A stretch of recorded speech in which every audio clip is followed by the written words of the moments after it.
이제 그 다음에 이 현재 집중을 하게 되면 집중력이 굉장히 높아져요. 집중력이.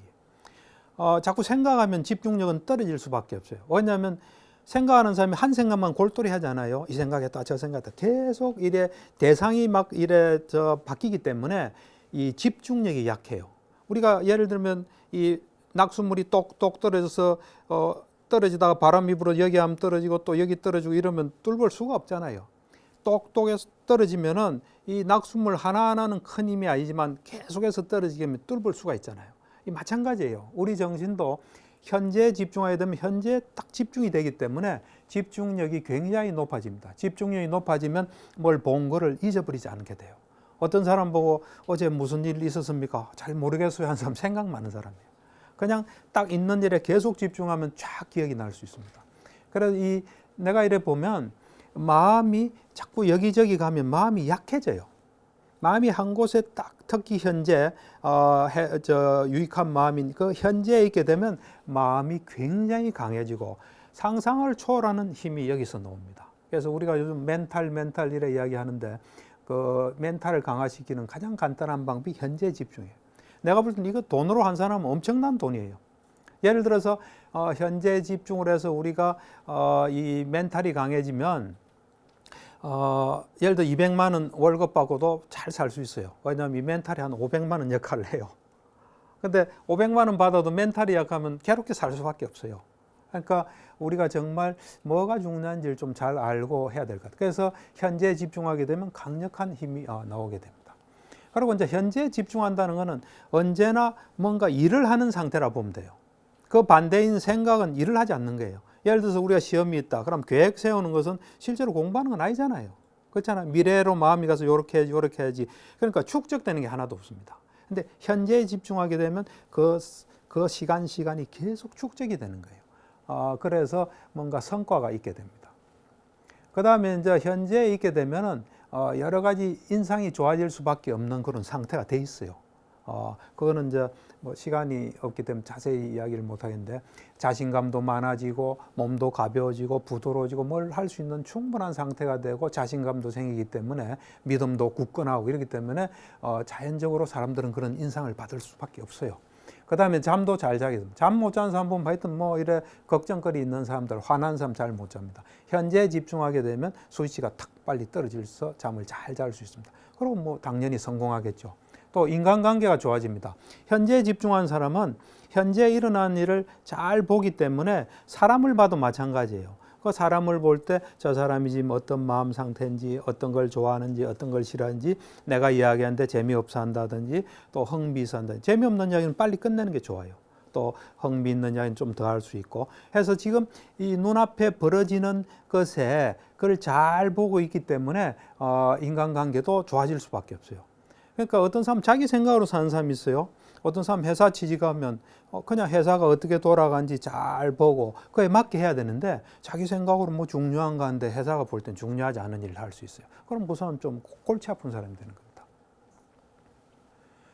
이제 그래서 지금까지 이제 현재 집중함으로써 분명한 알을 얻는 수행을 이제 쭉 지금까지 이야기를 했습니다. 해서 지금까지는 좀 이제 비교적 좀 쉬운 말로 제가 경험한 거 중심으로 이래 했는데 이제 이거를 이제 이 수행을 현재 집중해서 분명한 알을 얻는 수행을 철저히 하는 길이 있습니다. 그게 이제 사념처 수행이라고 해요, 우리가. 이 사념처란 것은 네 가지 이제 집중해야 될 대상인데 이걸 신수신법이라 그래요. 이제 신은 한자말이 몸이에요, 몸.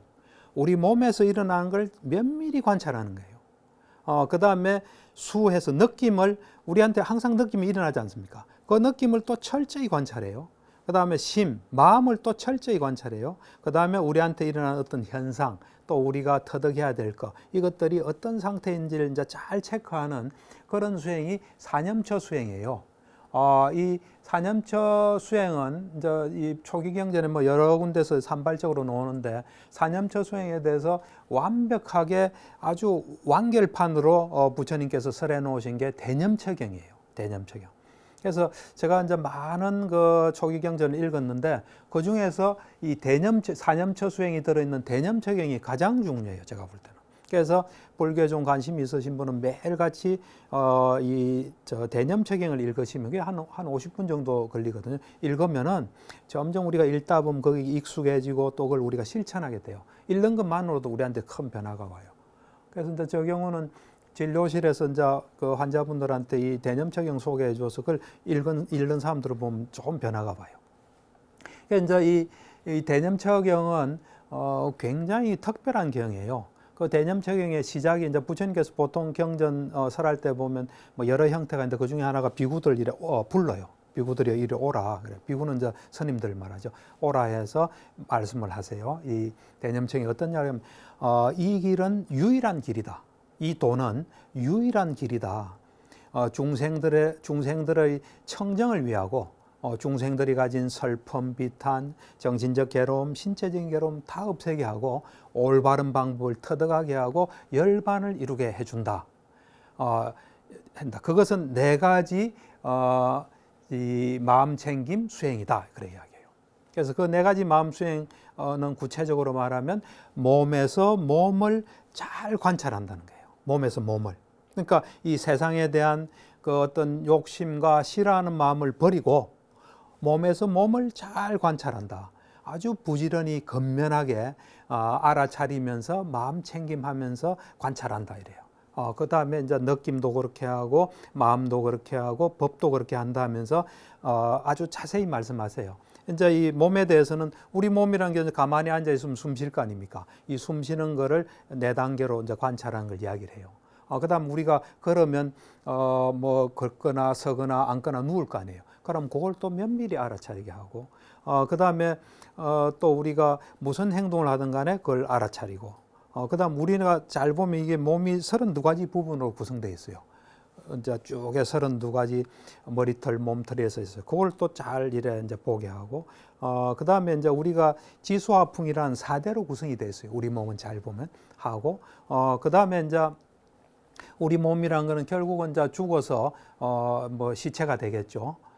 이제 처음엔 부풀어 오르고 검풀어지고 뭐 이래 나중에 백골이 되고 요 몸에 대해서 있을 수 있는 건 다 이야기를 해요. 그러면서 그거를 항상 잘 관찰해라 그 이야기예요. 그다음 이제 느낌에 대해서는 느낌은 즐거운 느낌, 괴로운 느낌, 괴롭기도 즐겁지도 않은 느낌이 있어요. 그것에 대해서 두 가지로 세속적인 거, 이제 출가자적인 거. 욕을 가지고 해요. 근데 마음은 뭐 탐진치, 욕심과 성냄과 어리석음이 있는 거 없는 거. 그다음에 해태와 온침이 있는 거, 또 산매든 거, 해탈한 거, 어떤 마음이든지 자기 마음을 계속 이래 보게끔 하는. 이제 그 마지막 법은 이제 두 종류가 있어요. 우리가 어떤 상태에 있다는 거, 그다음에 또 우리가 터득해야 될 어떤 좋은 어떤 법, 요것에 대한 이야기인데 처음으로 보면 이제 우리가 5가지 장애란 게 있습니다. 감각적 욕망, 악의, 해태와 혼심, 들뜸과 후회, 그다음 의심이란 요 장애가 있는지 없는지 보는 거예요. 또 없으면 없고 없다가 어떻게 해서 일어나고 일어난 걸 어떻게 없애고 또 어떻게 하면 완전히 없앨 수 있나 이런 걸 딱 보는 거예요. 그다음에 이제 우리는 오온으로 구성되어 있어요. 색수상 행식이라 해서 이제 정신과 물질로 이루어져 있는데 그것들이 요거는 세곤이다. 또 그다음 이것이 세곤의 일어남이다, 사라짐이다. 그걸 잘 보는 거예요. 그다음 우리가 이제 안이비설신이라 해서 6감각기관으로 이루어져 있는데 그 눈을 예를 들면 눈이 있고 눈의 대상인 색이 있고 그것을 그 조건으로 해서 족쇄가 딱 생긴다. 그 족쇄가 또 어떻게 일어났다 사라진다. 그러면 그걸 없애려면 어떻게 해야 된다. 그거 구체적으로 있어요. 이제 그 다음에 불교에서 터득해야 될 게 칠각지라는 게 있습니다. 칠각지에서 7가지 깨달음의 요소가 있는데 그것들이 있으면 있다, 없으면 없다, 없는 걸 어떻게 일으키고 그걸 완전히 어떻게 내 거로 만든가. 그 다음에 이제 사성제에 대한 이야기, 고진별도. 그걸 하면서 이제 맨 마지막으로 보장을 해주세요. 이것을 7년 동안 하게 되면 아라한이나 좀 부족한 게 있으면 불환자가 된다. 뭐 7년까지 안 해도 6년, 5년, 4년에서 일주일까지 이야기를 해요. 뭐 기본 최소 시간이 일주일은 필요하다고 생각하신 것 같아요. 그래서 어쨌든 이렇게 중요한 저 부처님 말씀 대념책에 있는 수행대로 하게 되면 오늘 이야기하는 현재 집중과 분명한 알을 얻는 수행이 완성이 됩니다. 그래서 좀 관심 있으면 이렇게 할 수 있어요. 그다음 이 사념처 수행은 부처님의 유언이라고 볼 수 있습니다. 대반열반경이라고 부처님께서 돌아가시기까지 한 3개월간의 행적을 기록한 게 대반열반경인데 거기 보면 부처님께서 이런 말씀하세요.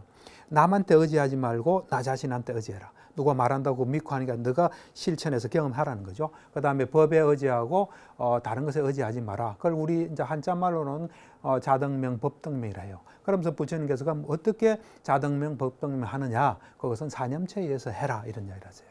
그리고 이제 언제나 사념체는 우리가 거주할 수 있는 안전한 영역이에요. 그래서 오늘 이 불교 수행의 불교 수행 하나인데 굉장히 중요한 현재 집중함으로써 분명한 알을 얻는 수행에 대해서 이제 저의 경험을 토대로 해서 이야기를 했습니다. 경청해 주셔서 감사합니다.